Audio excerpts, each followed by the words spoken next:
Doing the math on Google and Facebook ads. Does it add up? We get an update on social media with our resident social media expert, Danielle Miller, who comes on today to talk about return on ad spend, how much to pay per click, and developing audiences. Also, what are keywords? How do you find them? And why do you need them? But first, we give shout outs to some of our first patrons of the show.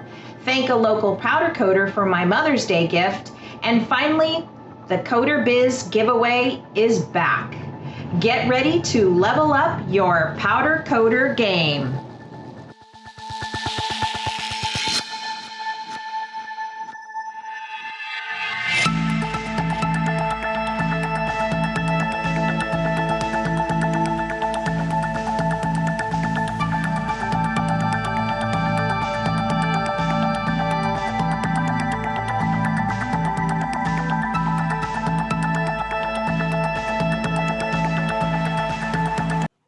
Welcome to RossKote's Powder Coater podcast. I'm your co-host and mostly host, Kim Scott.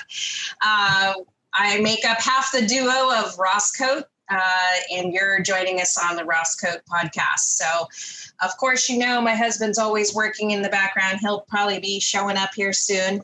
And today I am happy to have a gal who's been on the show before. She's a social media expert, and she owns a top-rated social media company here in Maui. Welcome back, Danielle Miller. Thank you. Thank you. Glad to be back. Excited to give everybody an update as to what's new with social media and ads. Yeah, it came up in the Facebook groups the other day, and we haven't talked about this yet. We have just talked about just posting on social media and getting through all of the hurdles to doing that. But before we get started today, first of all, you got nominated over Christmas. And I'm not sure if we covered this, but you got nominated for a small business thing here on Maui. Can you tell us about that? Yeah, sure. You're so sweet to bring it up, Kim. Thank you. Our company, Miller Media Management, got nominated for an Exceptional Small Business of the Year award in Maui County. We were one of 3 nominees, and another amazing, incredibly talented company won. And honestly, it was one of those situations where we were just so thrilled to be nominated for our work and contribution. That is huge. And I think that I'm bringing this up because it's important to know that when we bring people up on the show, they really know what they're doing. I mean, you and I have a long rapport going back in helping me with ads and social media, specifically for my powder coating company, our powder coating company. And so I always like to give a shout out to you just because you've given me so much. And I think that it's just awesome to just be nominated and to be recognized in any county or state, for anybody. I mean, that's just a huge milestone. So congratulations for that. Thank you. Thanks. Yeah. So we've got a lot of shout outs today, Danielle. So, and updates, shout outs and updates. Let's get through them. I'm going to try to roll with it really fast, but also give importance to our show supporters. That's the first one I want to address because I want to mention a couple of people that have signed up for the Avid Listener. It's a Patron through RossKote.com. And if you click that upper right-hand corner, you'll see how to become a patron. We are super stoked and welcome Dale Williams from Australia.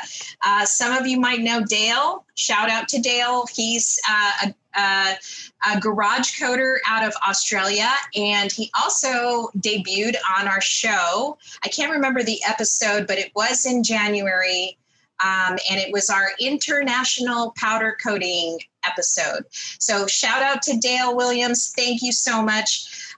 When he signed up, he sent me a little note that said, "Hey guys, great show and content. Thanks for going to all the trouble. Thanks, Dale." So thank you, Dale. I appreciate it. And Dale did get his t-shirt. He signed up for Avid Listener, so he got his t-shirt and his hat, Maui Powderworks style.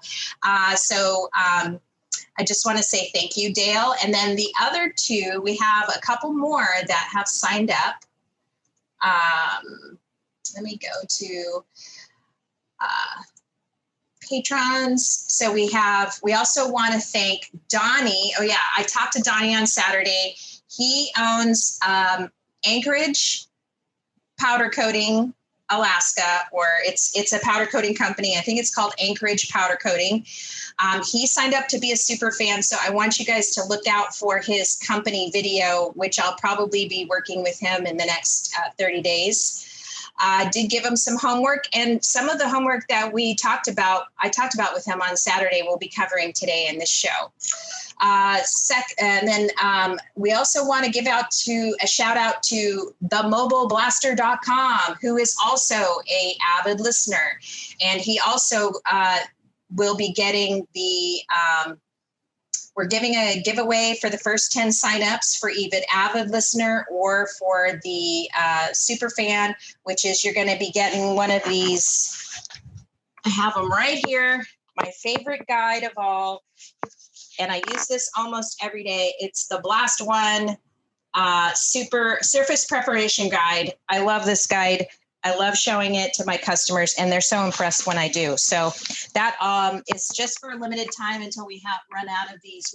We're happy enough to get some supply. They're very expensive. I think they were, Jeff was telling me they're like around $200 each. I know that sounds outrageous for such a simple guide, but it's all laminated. I guess it costs a lot of money to produce. So I'm very grateful. Thanks to Jeff Taylor at Blast One for handing those out. All right. And then also I am wearing something really cool, and I'm going to put it up here really close to can you see that, Danielle? Yeah, a little closer. There you go. There you go.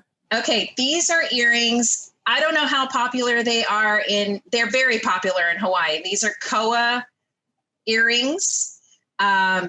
And koa is a very special wood. A lot of the ladies like wearing these because they're very lightweight, and they'll get them cut out in like fish hooks and all kinds of Hawaiian images and stuff like that.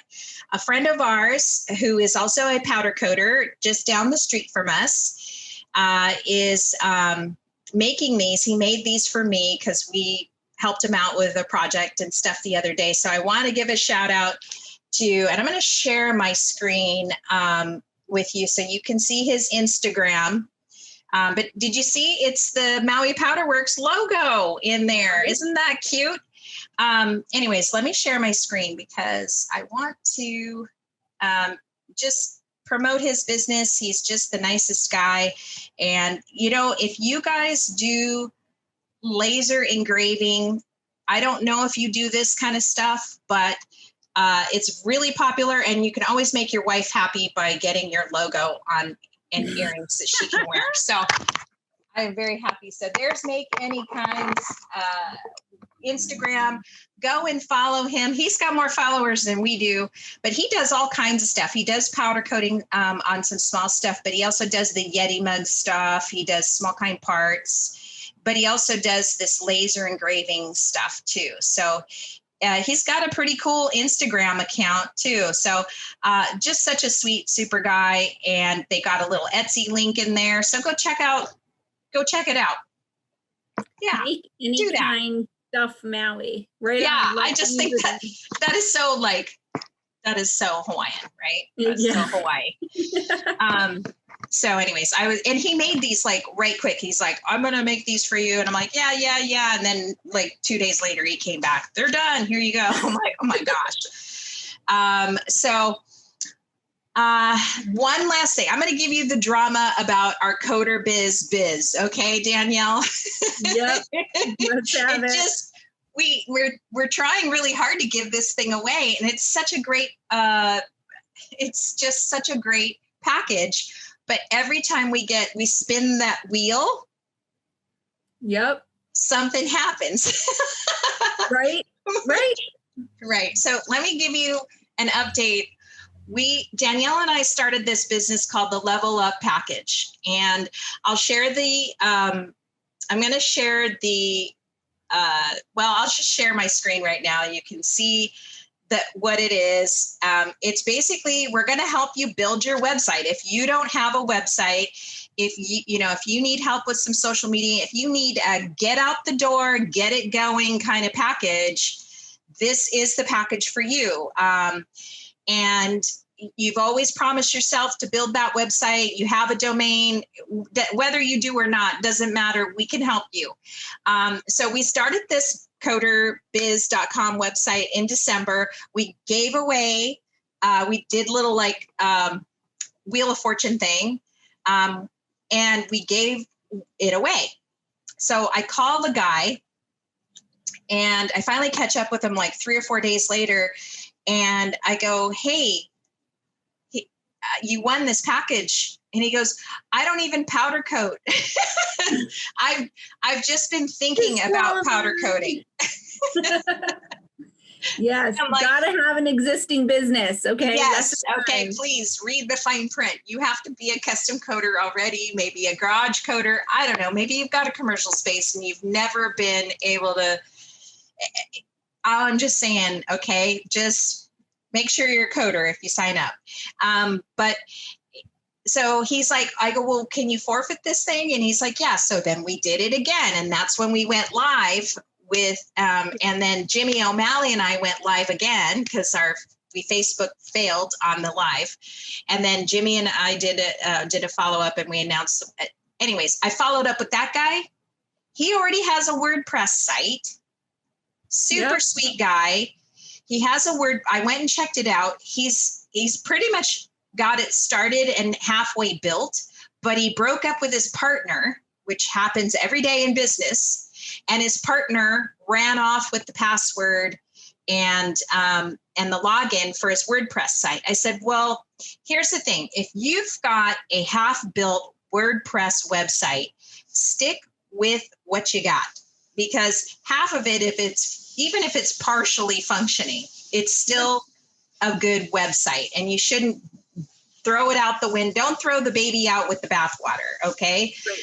Just keep what you got. Just go and get your login from the guy, hunt him down, threaten his life, whatever. And I even told the guy, because he was just so sweet, I even told him I would go and email him. You want me to do it? That's why I was like, you want me to do it? I'll tell him I'm your dev. I'll tell him, just give me that, hand it over, whatever kind of thing. Anyway, so he's so sweet. He's like, oh, you're too kind. Anyways, he was more than happy to forfeit it because he realized he already has something. So here's the drum roll. We are offering this awesome package. It's going to be 3 times the charm, Danielle. It is. Yep. This Level Up package is going to find its rightful winner. It is. It's just hunting for that perfect person. So there you go. Sign it up. There's Ross's mean face. Sign up to win the premium package. And when you do, and then you can scroll down here on the website to see what is in this premium package. Yeah. I don't want to bore you with the details because we got so much to talk about today, but I just want to let you know, if you click this, I think if you click it, whoops, nope, that's the wrong. I haven't fixed it yet, but basically I think if you click this, then it takes you to this page. You put your first name in, your email address, and your phone number, and then you will be added. So we already have, if you've already signed up and you didn't win the last 2 times, do not sign up again. We have your information and you will be in the running still. But if you haven't signed up, then let's say, I'm going to give it a deadline, say like May 30th, May 31st, because there's 31 days in May. So let's do May 31st 1st. Go sign up for this Coder Brent. We're going to hit it again, maybe with a live. I don't know. And we'll get it. We're 3 times a charm. That's all I'm going to say about that. And you guys, for those of you listening who haven't signed up, right, this is a prize pack worth $2,500. You have to have an existing powder coating business. And ideally, you don't already have a website, because part of the package is we're going to build you a landing page and we're going to update your social media. So, yes. Just so we're attracting the right people this time around. Right, exactly. So enough said about that. Let's move on to our main topic. Here's a message from today's sponsor.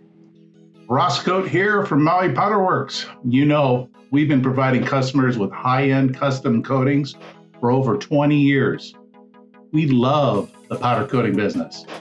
Making auto parts, patio furniture, and stuff beautiful for our customers is the fun part. As you know, the hardest part of any job is getting parts prepped for finishing. At times, this means removing tough industrial OEM coatings, which can take hours, if not days, of chemical stripping and sandblasting. Our business was revolutionized when we discovered the great strippers from Benco Sales. Their customer service folks asked the right questions and recommended a stripper tailored for our needs. Give them a call today at 1-800-632-3626. Get 10% off any B17 products when you mention RossKote.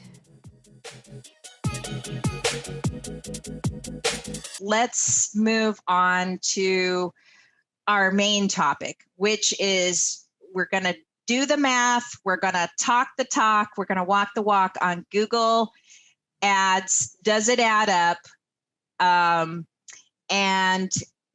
Before you do that, give us a quick update on Facebook.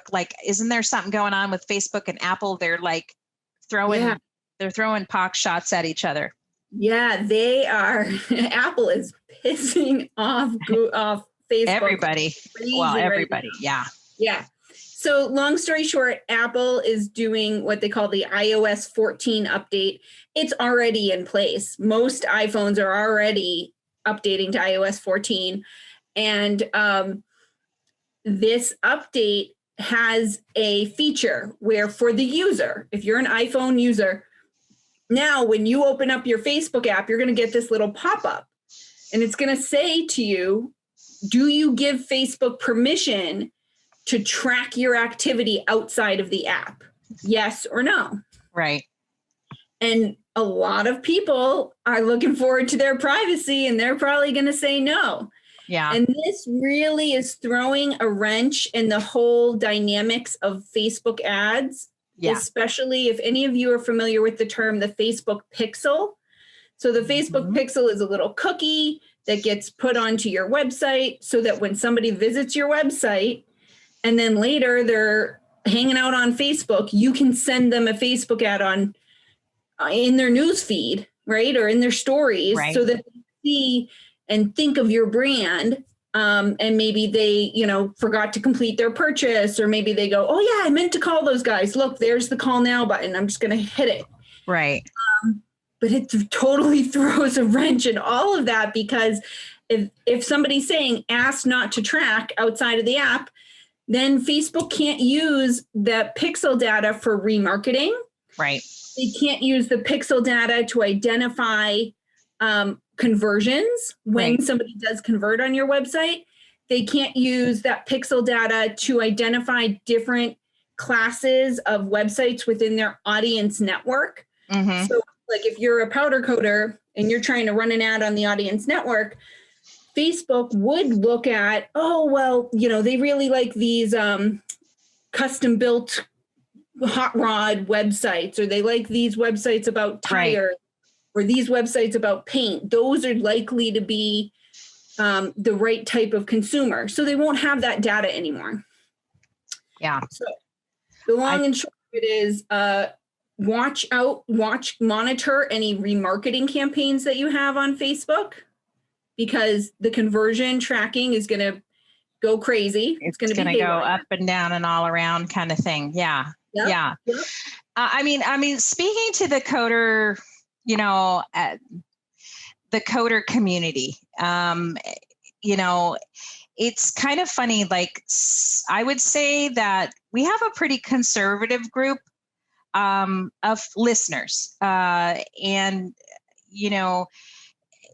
they're definitely personally concerned about their own security and privacy.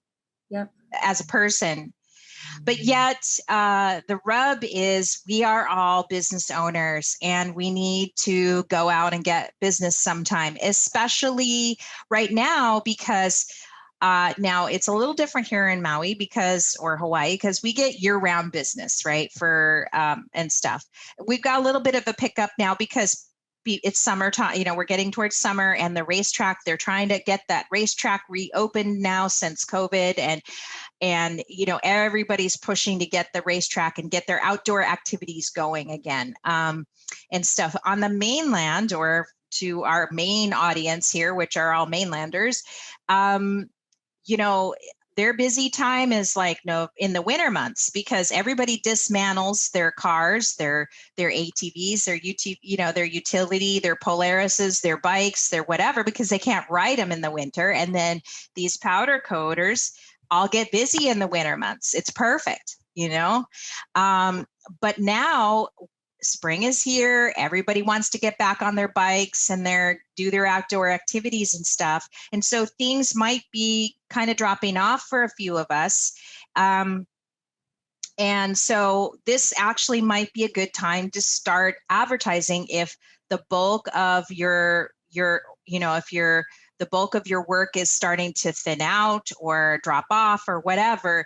This is where you want to start focusing on that. So it's kind of hard, because we want to be on Facebook, but we don't want people in our business. But then we need this data. We need these customers to bring in more business. So I'm going to leave it at that. I don't have an answer for that, but you can understand where we're coming from a custom coder point of view.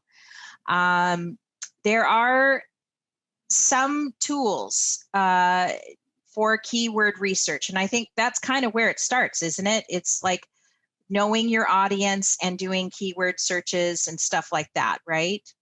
That's definitely where it starts when you're doing like Google ads and stuff, YouTube ads, Pinterest ads. You better know your keywords for sure. So I use one tool, you use a different one. What do you use? So here, I'll share my screen. I'll introduce you to one of my go-to tools. It's called Uber Suggest.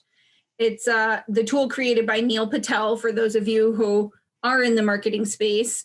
And Uber Suggest is great because they've got a free version, right? So I really like to introduce people to free tools whenever I can, because then it just removes some hurdles to people getting out there and giving it a shot. So with Uber Suggest, you're going to plop in either a keyword or a website. So you can put in your competitor's website, you can put in your own website, or you can put in a keyword, and then you're going to have it do a search. And when it does the search, it's going to tell you how many keywords that website is ranking for, what kind of traffic they're getting every month, how many backlinks they have, what their domain authority is, which is directly related to their page rank. Right. And it's going to give you also like the SEO titles that are ranking the best for their website, and a big old list of keywords that are working for them. So I really like looking at this site. But then the other thing that they have for Uber Suggest, which like any of my buddies out there who are using Google Chrome, and you start to get nerdy about all the extensions available, Uber Suggest actually has its own extension. Oh, cool. So you can just go to Google, you can type in a word like powder coating, and the extension will tell you right at the top of your search bar, like how many monthly searches that keyword is getting, how much is your cost per click going to be on AdWords, and then all the related keywords for that particular topic. So I have found that's this actually pretty accurate, Danielle, because I'm getting about that on my AdSense There you go. for my Yeah. blog. So that's actually pretty close. Yep. Definitely. Good to know it's verified there. Yeah. Yeah. But that's super cool. So you just go to your Google apps or something, or what do you? Yeah. So when you want to install a new extension, you go into more tools. You hit your three little dots and then you go into more tools, extensions, and then you can head over to the Chrome Web Store. Yeah. And once you're in the Chrome Web Store, which you could probably just Google that and it'll take you right there. Then you're just going to type Uber Suggest, which is UberSuggest. And it will pop up with a little add button right there for you to install it. And this extension is free as well. Yeah. Oh yeah. The extension's awesome. Free. The website's free. So it's super handy to have. Yeah. Yeah. I have, I use SEMrush.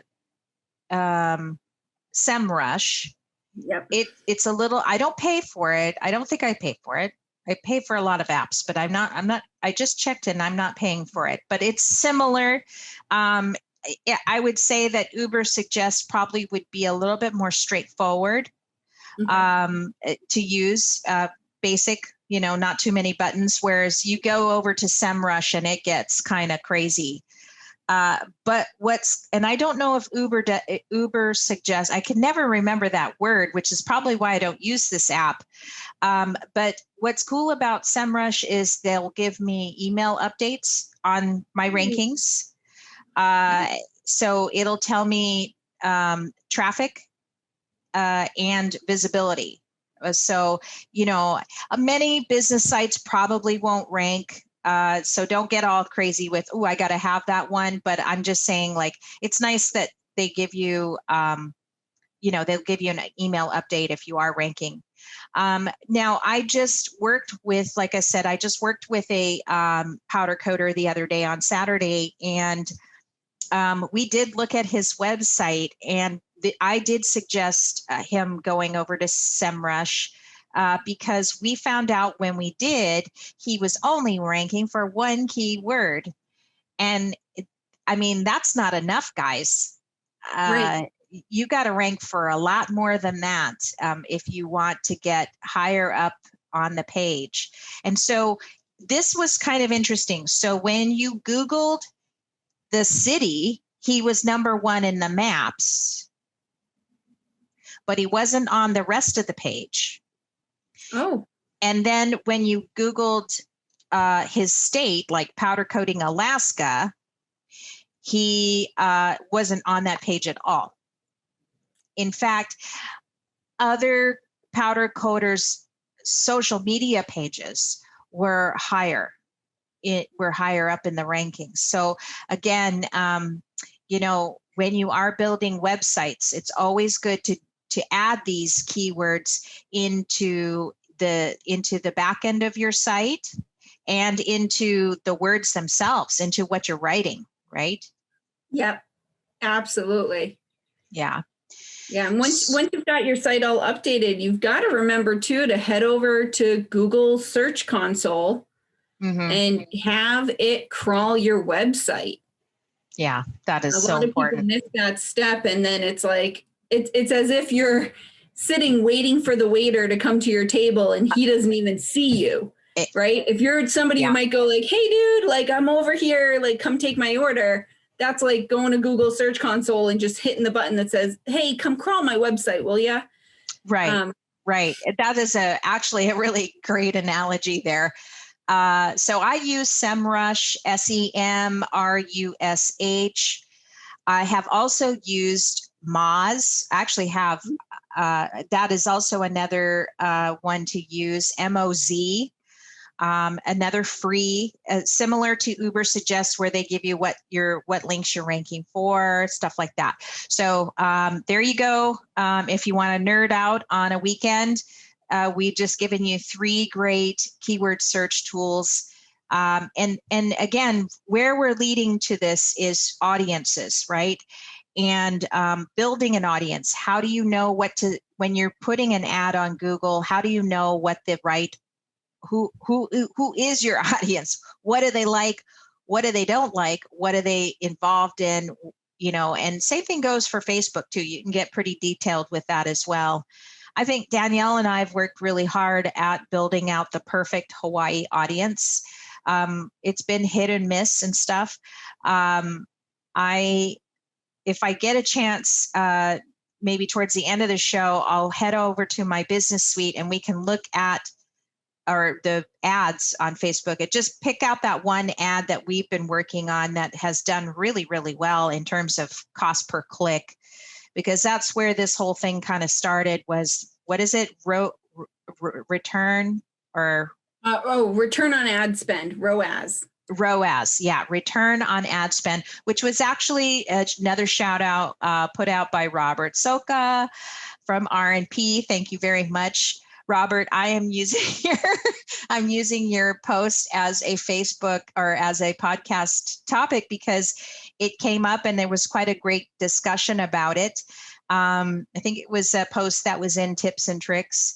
And so it got me thinking, hey, let me get you on, to get this going, because I know guys are thinking about advertising right now because things are kind of maybe getting slower. So it's a great time to come back on.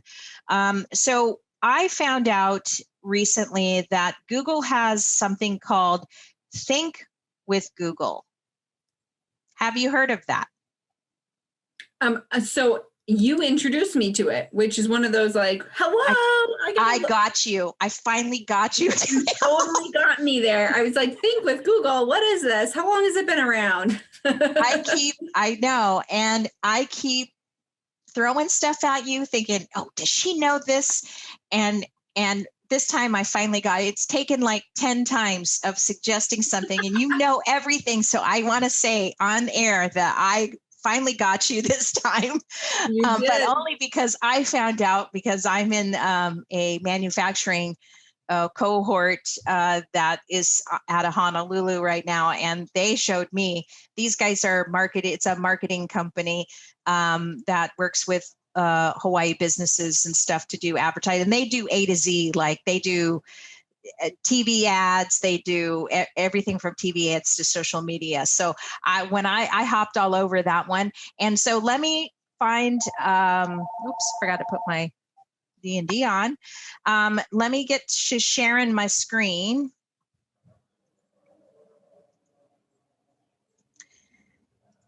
So here's what it's called. It's called Think with Google, and it's actually kind of what they're doing is they're taking YouTube watchers, YouTube subscribers, and they're using it, I guess, in a simple way to find your audience, right?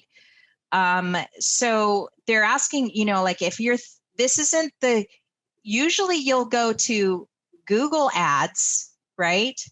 Yeah. And this one kind of got me because they're actually using YouTube to develop your audience. Now, it's not as sophisticated as maybe Google Ads, where Google Ads could be almost overwhelming to a certain extent if you don't know what you're doing.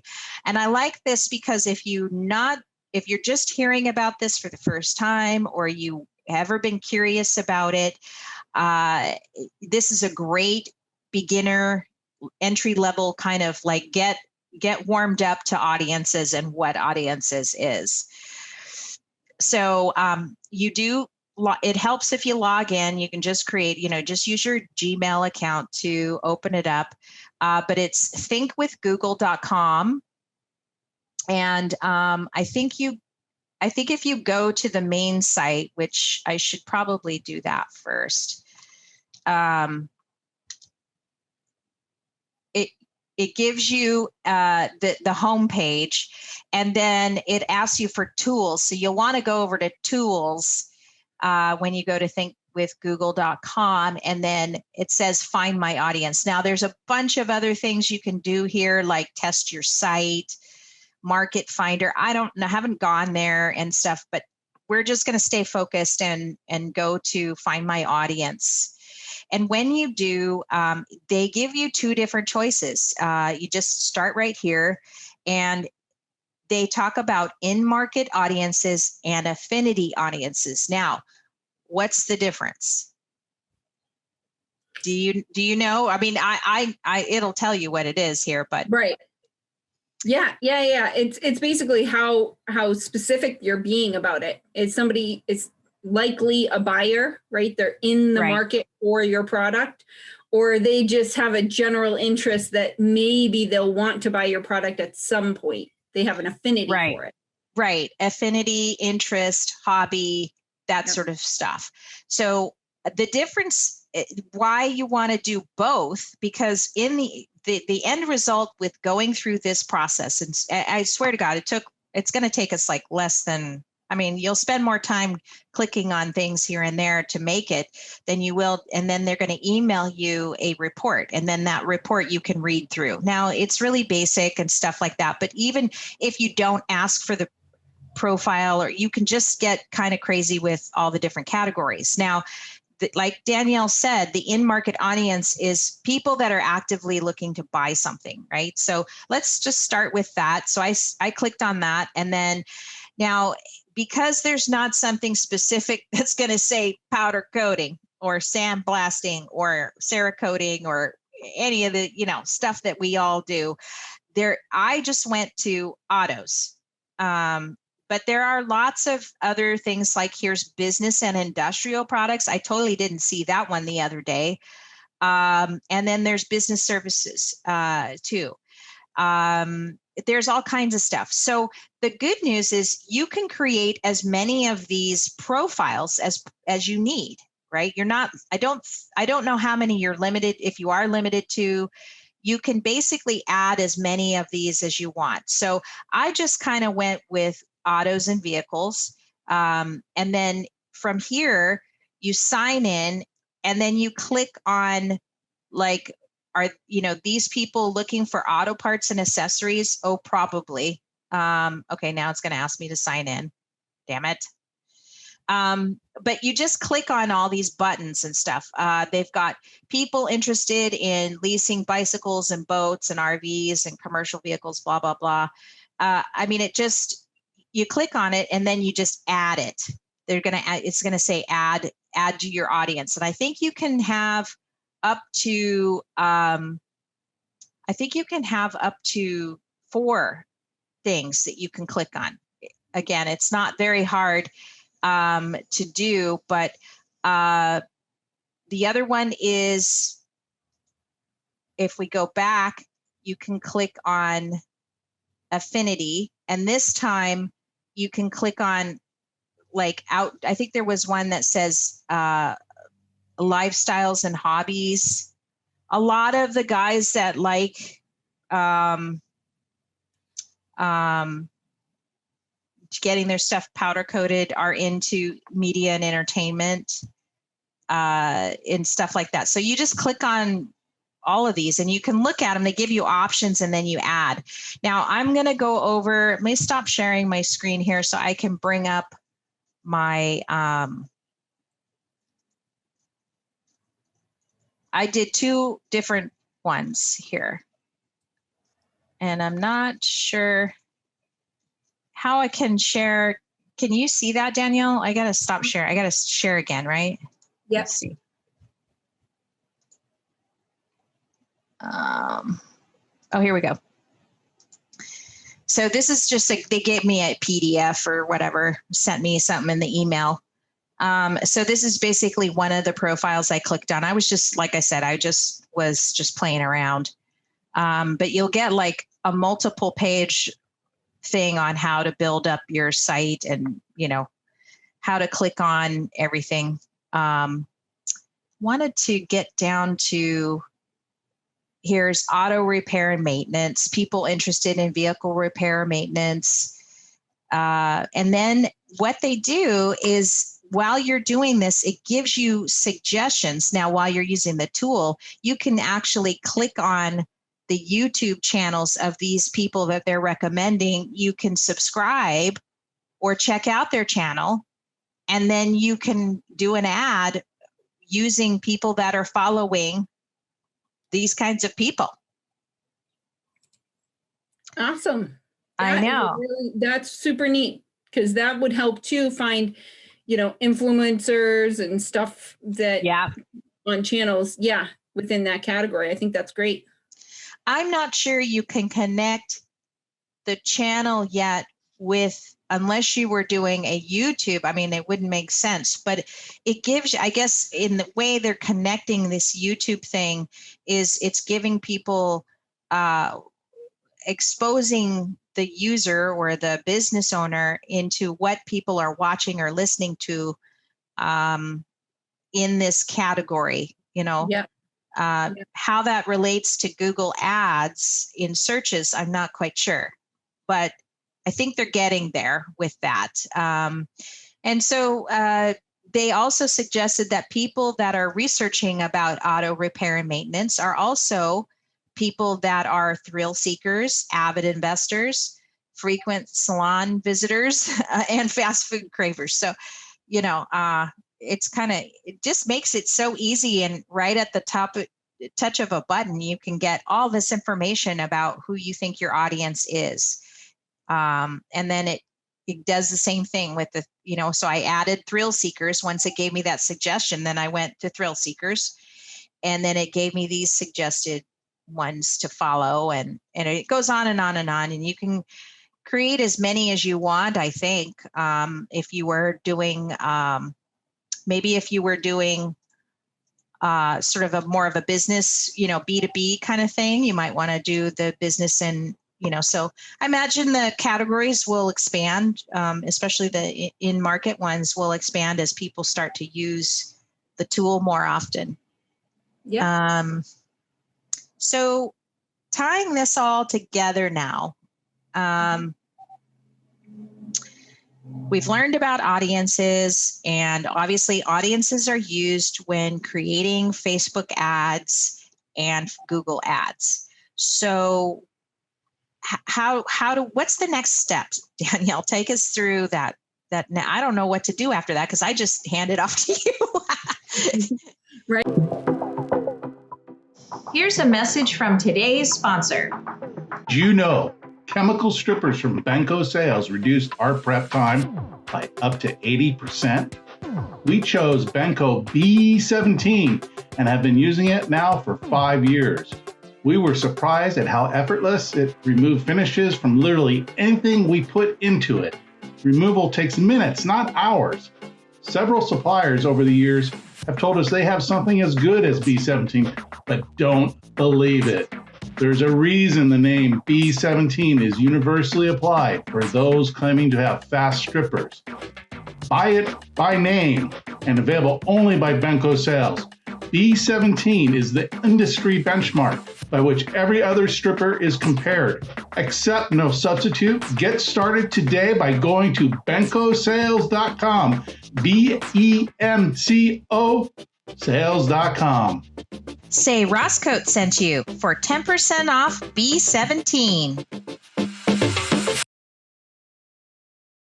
You're just like, hey, here's the audience I want to target. Go. Yeah. So with these ads, I mean, basically you got to keep in mind that anytime you're going to run ads, whether it's Google, whether it's Facebook, whether it's YouTube, whether it's Pinterest, wherever you're running your ads, it's a test. Every time you run an ad, it's an experiment to find out how, did this audience work? Did this messaging work? How much cost per click was it? And some of the things that can help your test go right from the start are things like knowing and understanding the platform where you're advertising on.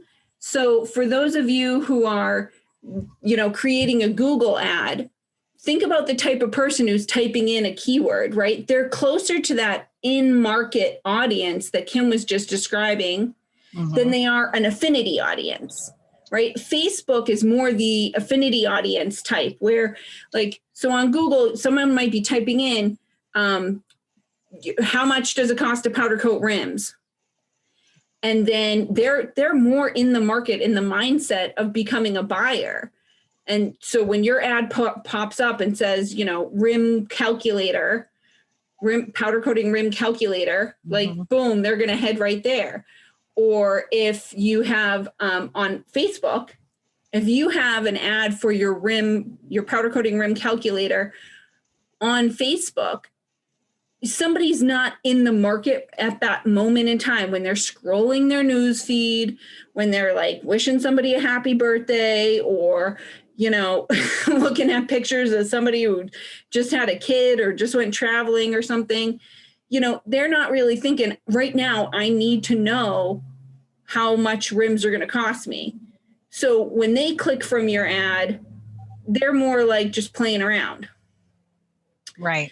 So one of the things that you see as an outcome is that usually it's going to cost you more to get the cost per click from Google than it will from Facebook.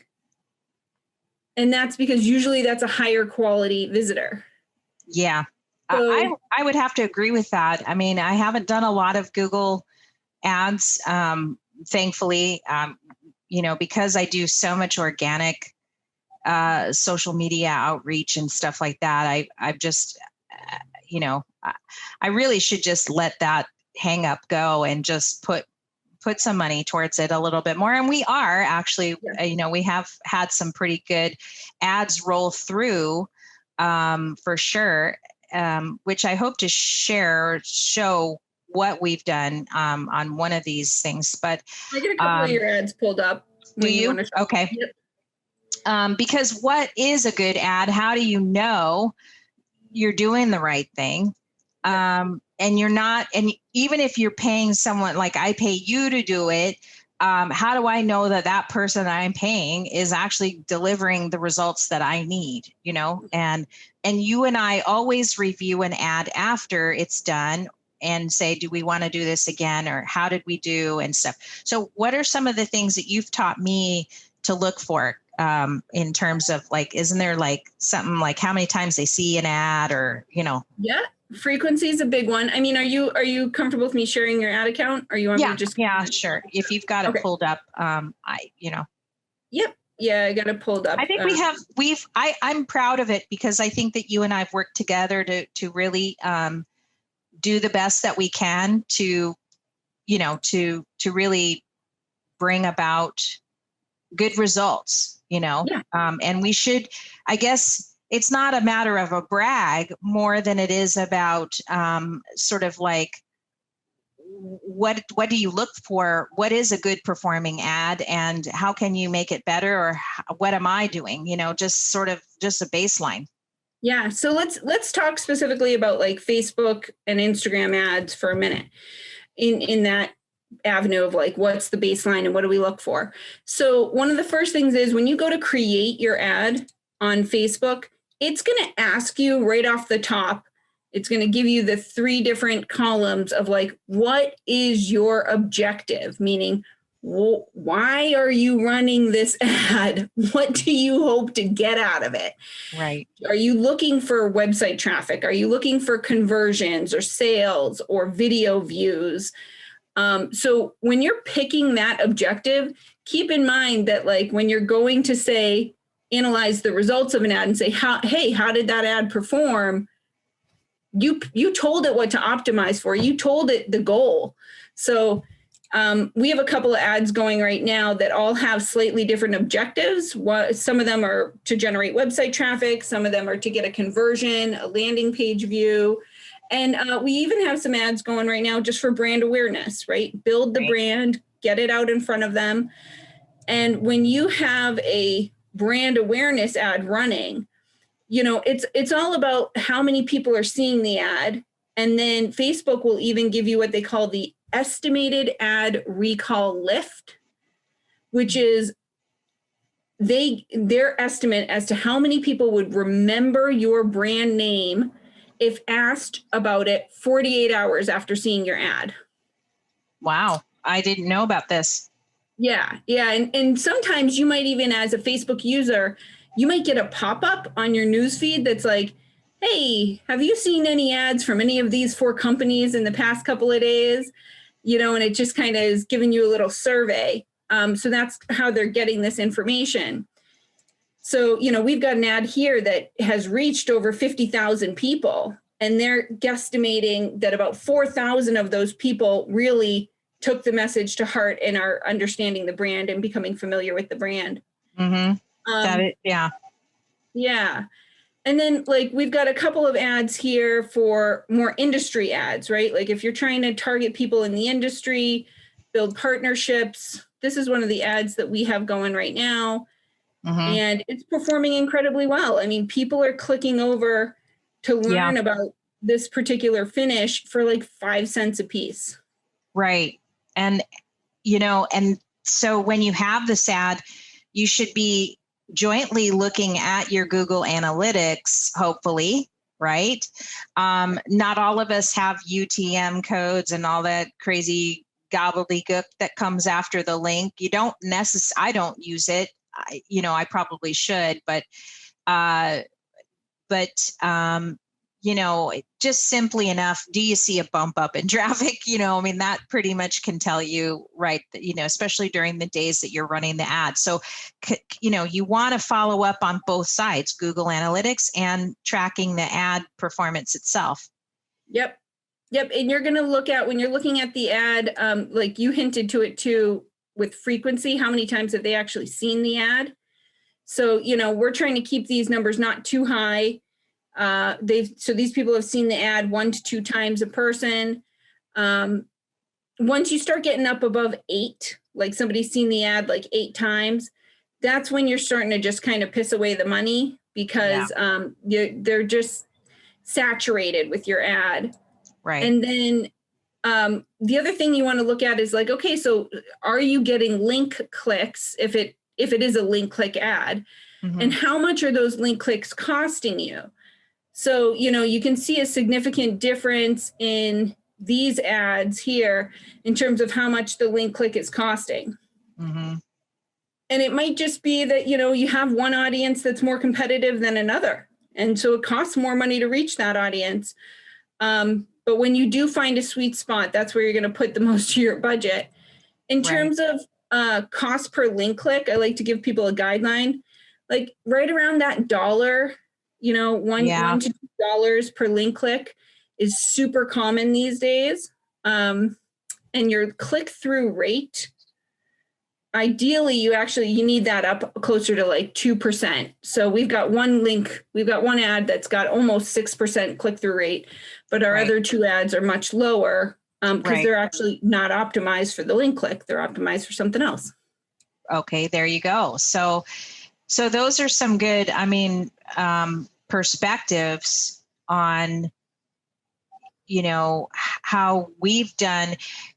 And once we got that first audience going, and I guess so way back, I'm trying to think way back years ago when we were just getting started, we just decided to do like a geo ad or like on Facebook. I don't know. Does Facebook still do geo ads?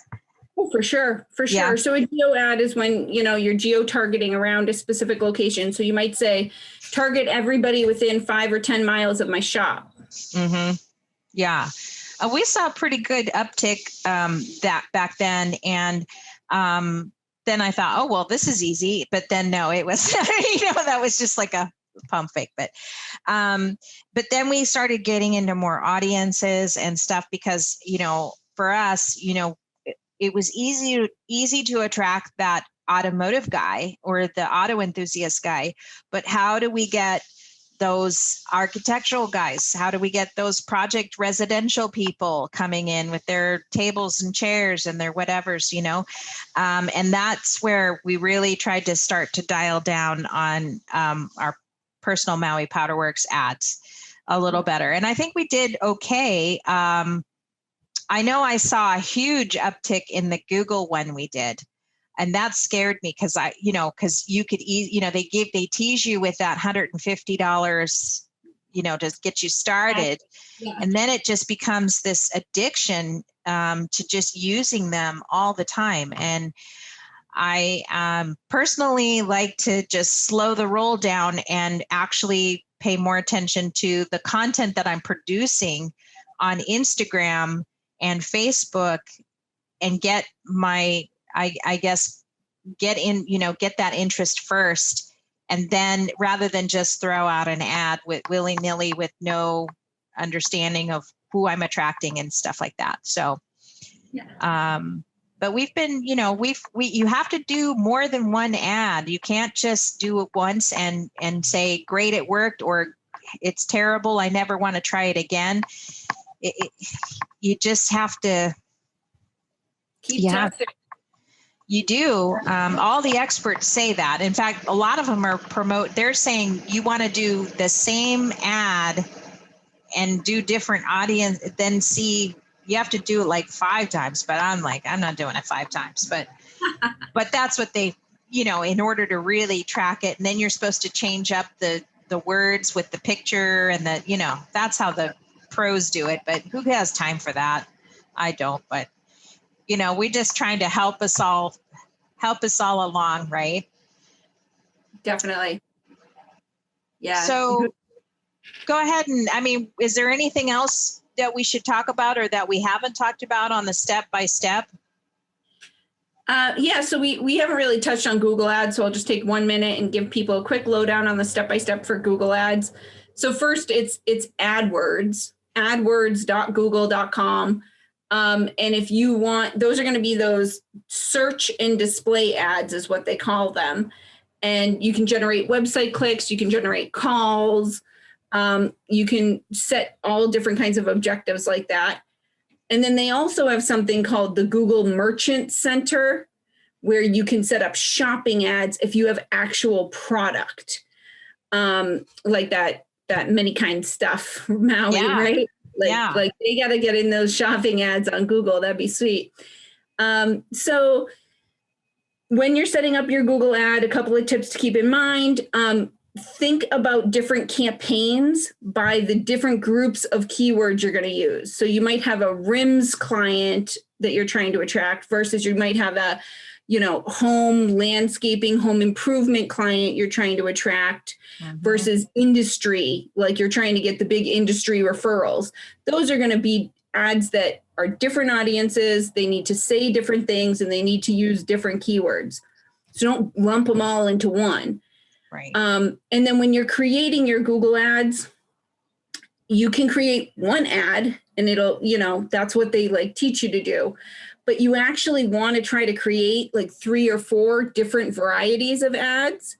It doesn't cost you anymore to have different varieties of ads in Google, but it can increase your conversions by at least 15% to have and test different varieties of ads. So strongly recommend you take the extra, 15, 20 minutes to go in and create different versions of your ads. Yeah, it's like what I said earlier about these Facebook guru kind of guys. They want you to try different photos with different scripts or write-ups, and then play around with them and see which one is going to be the one that works for just triggering the visual with the message, I guess is what you're talking. And this is so key. So return on ad spend should be around $1 a click or a link or a So conversion. that's not necessarily going to be your return on ad spend. That's going to be your cost per link click.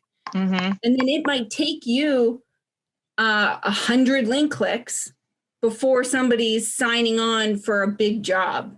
Right. It might take you 100 leads before you get the one that's that big job that really pays for all the ad spend and above. So that's the revenue you produce is what you use to calculate your return on ad spend.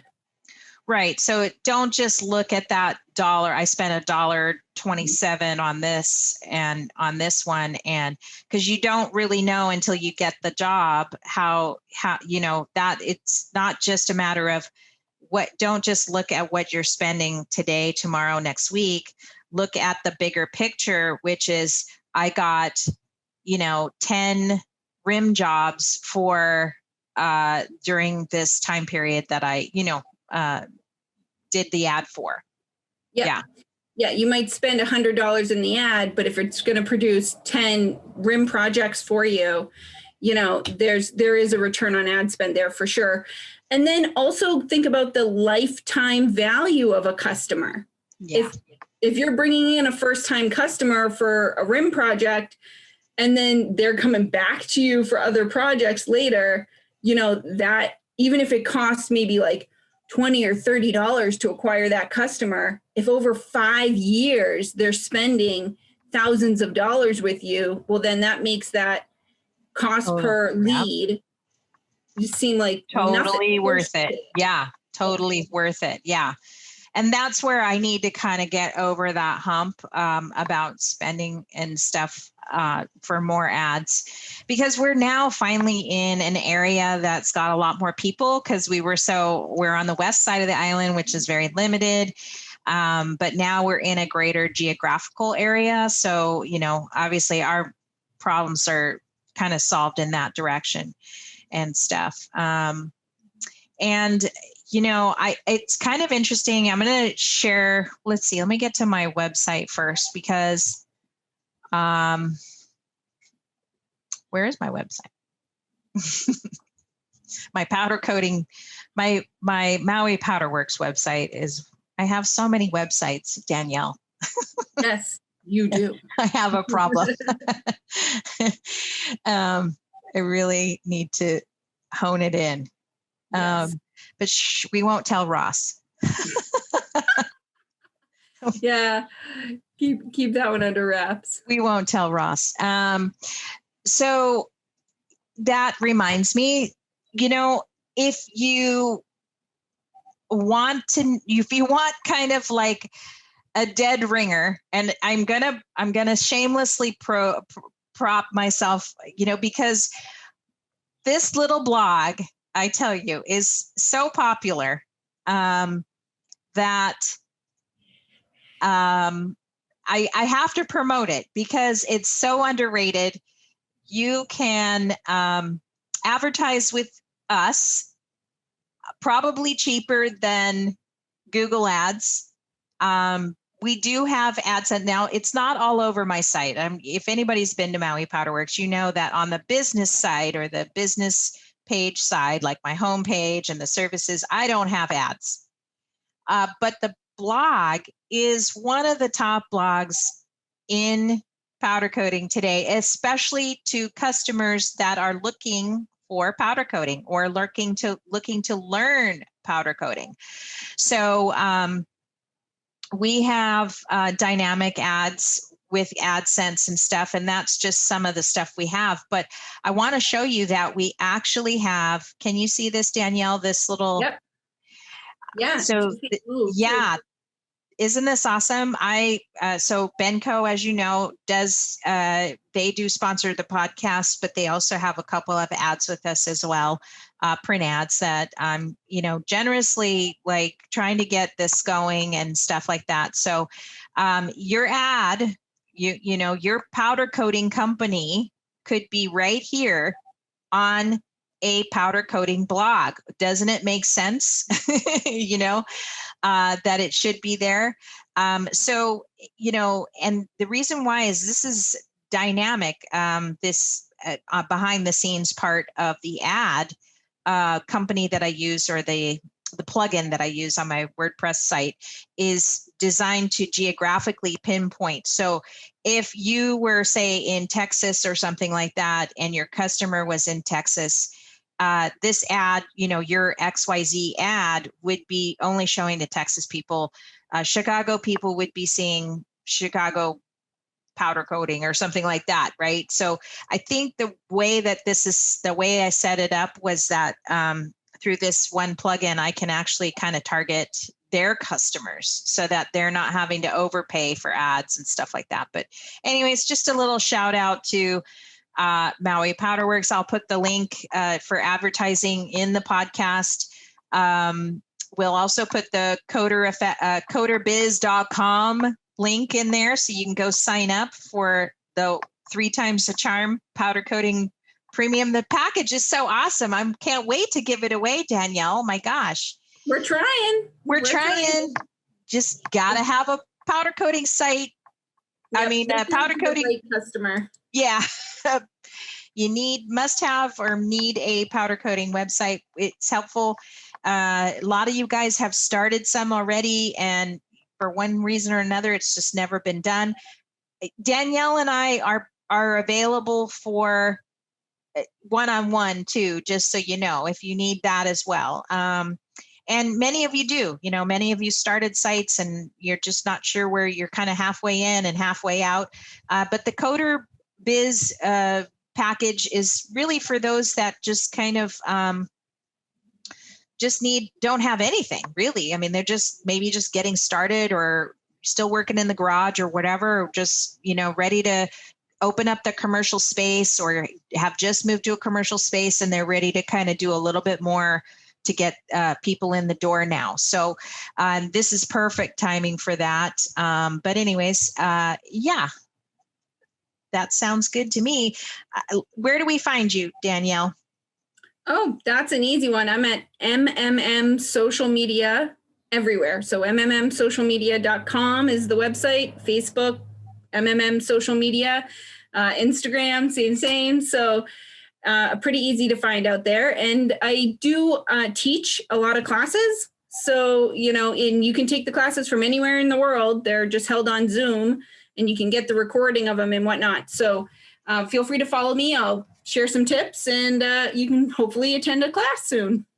Yeah, if you, do you have a link in your website for classes or do they just find out through email? How do you do it when you do that? So I do recommend people sign up for the email because that's where I'm kind of giving people the first dibs at the classes, at the seats. Mm-hmm. And we are actually going through a big website update. So in the next 6 weeks or so, we'll have a new site up with classes available, self-paced courses available for sale. Yeah. Yeah.